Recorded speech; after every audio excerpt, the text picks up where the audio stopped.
Good morning everyone. आज हम अपने राउथ सर्विस क्राइटेरिया के सीक्वेंस में एक और क्वेश्चन लेकर आए हैं।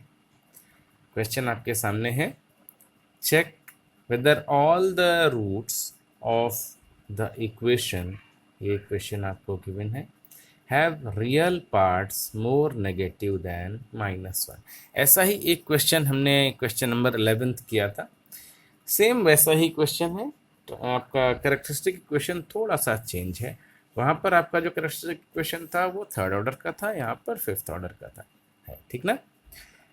तो इसमें करना क्या है, बेसिकली ये आपका क्वेश्चन है एक क्या कहते हैं, रिलेटिव स्टेबिलिटी टाइप का। रिलेटिव स्टेबिलिटी टाइप का एक ये क्वेश्चन है। और रिलेटिव स्टेबिलिटी हम जानते हैं कि हम राउथ हर्विट्ज क्राइटेरिया से फाइंड आउट नहीं कर सकते। रिलेटिव स्टेबिलिटी होती क्या है? रिलेटिव स्टेबिलिटी होती है कि हम ये पता कर सकें कि अगर हमारे पास दो सिस्टम्स हैं तो उन दोनों सिस्टम्स में कौन सा सिस्टम ज़्यादा स्टेबल है और कौन सा कम स्टेबल है। ठीक है, तो ज़्यादा और कम स्टेबल हम कैसे पता कर पाएंगे? उसके लिए हमें क्या करना होगा, जो हमारे पास तरीके हैं रूट लोकस के और दूसरे बोडे प्लॉट के, पोलर प्लॉट के, उन तरीकों से तो हम इजीली फाइंड आउट कर सकते हैं कि कौन सा सिस्टम ज़्यादा स्टेबल है और कौन सा सिस्टम कम स्टेबल है। ठीक है, लेकिन राउथ हर्विट्ज से पता करना थोड़ा सा मुश्किल है, क्योंकि यहाँ पर हम क्या पता करते हैं, सिस्टम की एब्सोल्यूट स्टेबिलिटी। हम यहाँ पर ये पता करते हैं राउथ हर्विट्ज से कि अगर ये हमारा एस प्लेन है तो हमारे रूट्स इस जे ओमेगा एक्सिस से, इस इमेजिनरी एक्सिस से राइट साइड तो नहीं लाई कर रहे हैं। बस हम इससे यही पता कर सकते हैं राउथ हर्विट्ज से। लेकिन अब अगर हमारे सामने क्वेश्चन आ जाए कि हमें रिलेटिव स्टेबिलिटी बतानी है, तो हमें क्या चाहिए होगा? हमें चाहिए होगा कि जिस सिस्टम के रेफरेंस में हमें अपने सिस्टम की रिलेटिव स्टेबिलिटी पता करनी है, उस सिस्टम के रूट्स पता होने चाहिए, उस सिस्टम के पोल्स पता होने चाहिए। ठीक ना। अब ज़्यादा स्टेबल और कम स्टेबल का मतलब क्या होता है कि अगर किसी सिस्टम के पोल्स नेगेटिव हैं, जैसे मान लो यहाँ -1 है, यहाँ -3 है, यहाँ -4 है, ठीक ना, और जो हमने नया सिस्टम लिया है उसके पोल्स -3, -4, -5, -6 इस टाइप से हो, इसका मतलब क्या हुआ कि जो हमारा नया सिस्टम है उसके पोल्स इस सिस्टम से ज़्यादा नेगेटिव हैं। ज़्यादा नेगेटिव हैं, इसका मतलब है कि सिस्टम इससे ज़्यादा स्टेबल है। ठीक, ये होती है रिलेटिव स्टेबिलिटी। ठीक है, इसको अगर हम राउथ हर्विट्ज से पता करना चाहें तो हमें क्या करना होगा? हमें आपके जो सिस्टम है उसके किसी एक पोल को हम बना लेंगे अपना एक रेफरेंस पॉइंट। मतलब ये जो ओरिजिन यहाँ पर है, इस ओरिजिन को हम शिफ्ट कर देंगे अपने किसी एक पोल पर। तो हमने मान लिया यहाँ पर शिफ्ट कर दिया -1 पे। अब जब हम -1 पर इसको शिफ्ट करेंगे तब हम यहाँ से नए सिस्टम का अपने राउथ हर्विट्ज क्राइटेरिया से टेस्ट करेंगे, आरएच टेस्ट करेंगे कि क्या हमारे नए सिस्टम के रूट्स इस एक्सिस से, अब हमारा जे ओमेगा एक्सिस कौन सा बन गया? ये नया वाला बन गया। ठीक ना, इस जे ओमेगा एक्सिस से राइट में तो नहीं है। अगर हमारे सिस्टम के रूट्स इस जे ओमेगा एक्सिस से राइट में है, इसका मतलब है कि हमारा जो नया सिस्टम है वो पुराने सिस्टम से कम स्टेबल है। स्टेबल तो है, सिस्टम हमारा अभी भी स्टेबल तो है, क्योंकि हमने पहले ही उसकी राउथ हर्विट्ज क्राइटेरिया से टेस्ट किया हुआ है कि वो स्टेबल है। तो स्टेबिलिटी उसकी नहीं जाती है, लेकिन पता क्या चलता है कि वो जो रेफरेंस सिस्टम है उससे कम स्टेबल है। मतलब उसके रूट्स इस रूट और ओरिजिन के बीच में लाई करते हैं। ठीक है, तो ये चीज़ हम यहाँ से पता कर सकते हैं। और इसको शिफ्ट करने के लिए क्या करते हैं, जैसे मान लो अगर यहाँ पर -α कोई पॉइंट है जहाँ पर हमें उसको शिफ्ट करना है अपने ओरिजिन को, तो हम क्या करेंगे? ये एस प्लेन है, पहला वाला हमारा एस प्लेन है, वहाँ पर ये 0 है तो s = 0 है। ठीक ना, हमें इस s = 0 कहाँ लाना है? s = -1 पर लाना है। ठीक है, s इज इक्वल टू -1 पर लाना है। मतलब जो अब हमारा नया ओरिजिन होगा उसका लोकेशन क्या होगा, s+1। तो अगर हम नया वेरिएबल लें s की जगह, मान लिया s1 लिया, तो s1 इज इक्वल टू क्या बनेगा, s1 इज इक्वल टू बनेगा s+1। तब तो हमें ओरिजिन मिलेगा यहाँ -1 पे। ठीक है, तो अगर हम s को यहाँ 0 करते हैं तो ओरिजिन यहाँ मिलता है। जब हम s1 को 0 करेंगे तो ओरिजिन यहाँ मिलेगा, और s1 को 0 करने पर ओरिजिन कहाँ मिलता है, s इज इक्वल टू -1 पे। ठीक, तो यहाँ से हमारे पास रिलेशन क्या आता है, s is equal to s1-1। इसका मतलब ये हुआ कि जो हमारे पास कैरेक्टरिस्टिक इक्वेशन है, अगर सॉरी 1 मैंने लिखा, ये मुझे अल्फा लिखना चाहिए था, यहाँ अल्फा, यहाँ अल्फा। इसका मतलब ये हुआ कि अगर आपका सिस्टम जो है जिसका ओरिजिन आपका 0 पे है और आपको उसको शिफ्ट करना है -अल्फा पे, तो आप क्या करेंगे, अपने सिस्टम में s को रिप्लेस किससे करेंगे, इस s1 से। ठीक ना, s will be replaced by s1 minus alpha. ठीक है, तो s को हम रिप्लेस किससे कर देंगे, s1 माइनस अल्फा से रिप्लेस कर देंगे। और जैसे ही हम s1 माइनस अल्फा से रिप्लेस करेंगे, हमारा ओरिजिन -अल्फा पर शिफ्ट हो जाता है। हम यही तरीका लेकर चल रहे हैं। लास्ट क्वेश्चन में भी हमने यही काम किया था, यहाँ भी हम यही काम करेंगे। ठीक है, तो अब देखो क्या करते हैं। -1 पे आपको बताना है कि आपके रियल पार्ट्स -1 से ज़्यादा नेगेटिव हैं कि नहीं। ठीक ना, तो हम क्या करेंगे, s को रिप्लेस कर देंगे s1 -1 से, तो हमारा ओरिजिन कहाँ शिफ्ट हो जाएगा, -1 पे।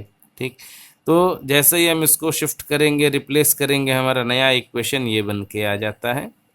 अब इस इक्वेशन को हम फिर से RH टेस्ट परफॉर्म करेंगे। तो यहाँ देखो, जब हमने इसका RH टेस्ट परफॉर्म किया है तो हमें क्या मिल रहा है, एक साइन चेंज यहाँ है, एक साइन चेंज यहाँ है, फिर एक साइन चेंज यहाँ है, और एक साइन चेंज यहाँ है।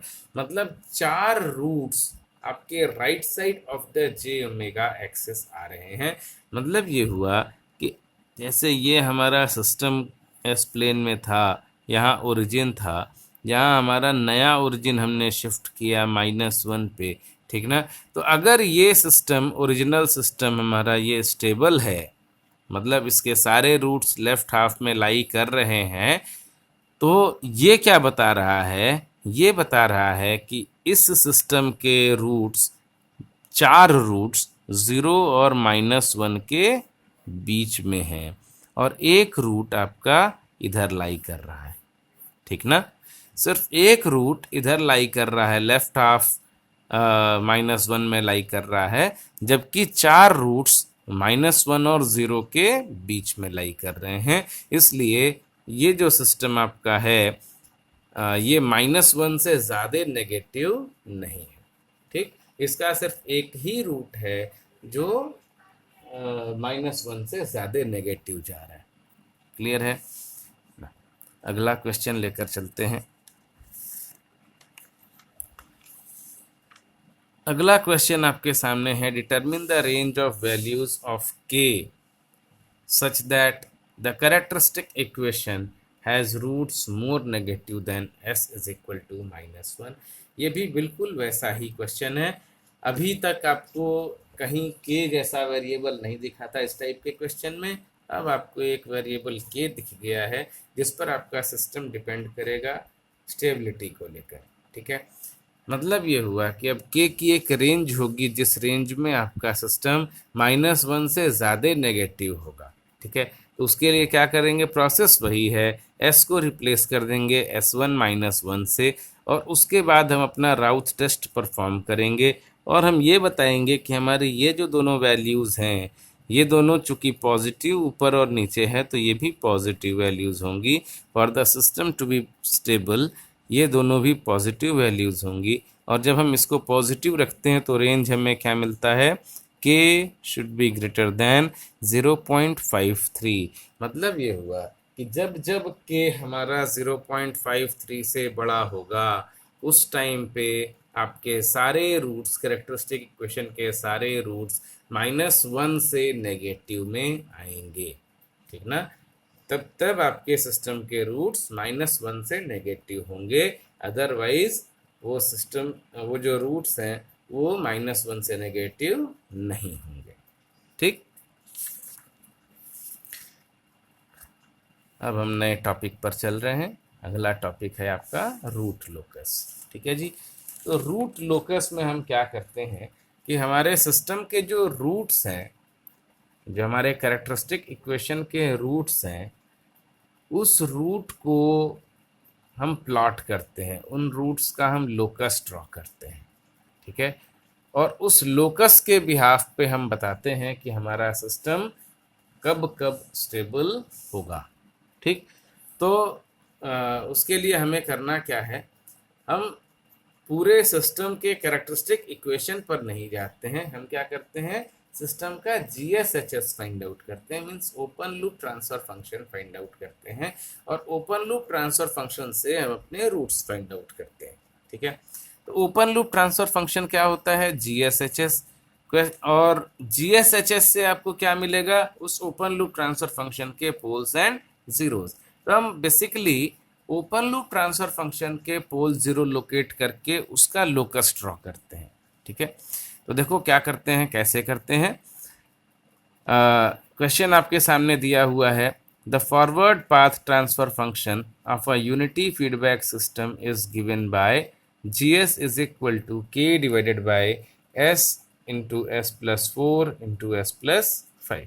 ठीक ना, sketch the root locus as K, ये S यहाँ होगा, as K varies from 0 to infinity.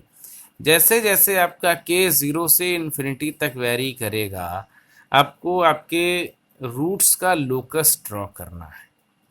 ठीक है, तो देखो क्या करेंगे, क्या क्या स्टेप्स हैं रूट लोकस ड्रॉ करने के। तो सबसे पहले आपको आपके सिस्टम का ओपन लूप ट्रांसफर फंक्शन पता करना होगा, GSHS पता करना होगा। तो GSHS आपके सामने है, HS चूंकि वो यूनिटी फीडबैक सिस्टम है तो HS1 हो जाएगा, so GSHS is equal to K divided by S into S+4 into S+5। Right, दूसरा स्टेप क्या है, पोल जीरो फाइंड आउट करो, number of poles, number of zeros find out करो और उनको लोकेट करो।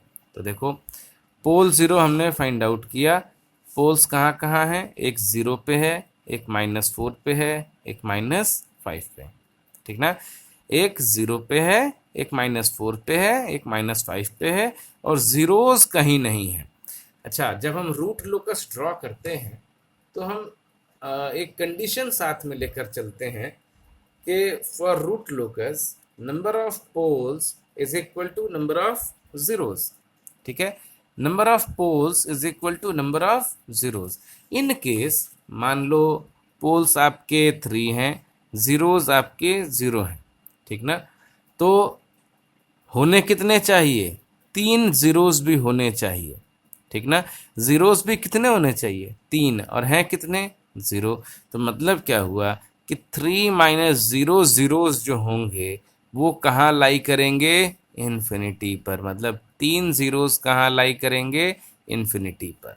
ठीक है, ऐसे ही मान लो अगर 3 पोल्स हों और 2 जीरोस हों, तो अब भी एक की डिफिशियंसी है, एक 0 हमारे पास कम पड़ रहा है, तो वो एक 0 कहाँ लाई करेगा, इन्फिनिटी पे।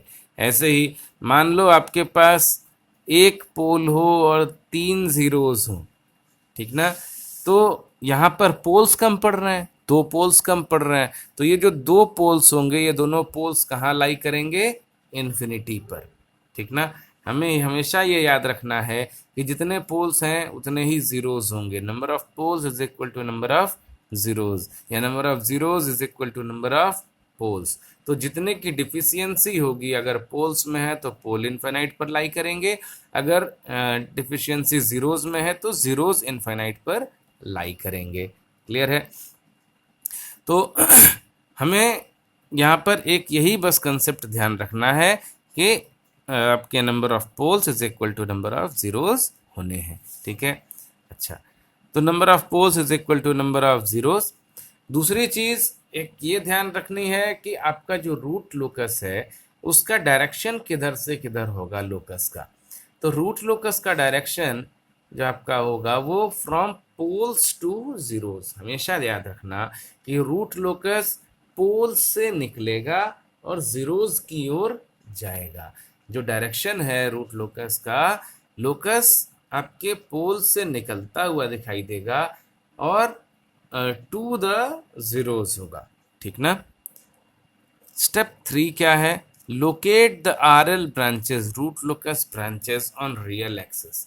ठीक है, तो रियल एक्सिस पर आपके जो रूट लोकस ब्रांचेस होंगे उनको लोकेट करना है। देखो लोकेट किया गया है। हमारे पास 3 पोल्स हैं और तीनों रियल लाइन पे हैं। ठीक ना। तो हमने क्या किया, एक अपना रियल इमेजिनरी एक्सिस ड्रॉ किया। रियल इमेजिनरी एक्सिस पर एक पोल हमारा आया 0 पर, दूसरा पोल है -4 पर, तीसरा पोल है -5 पे। ठीक, ये 3 पोल्स आ गए।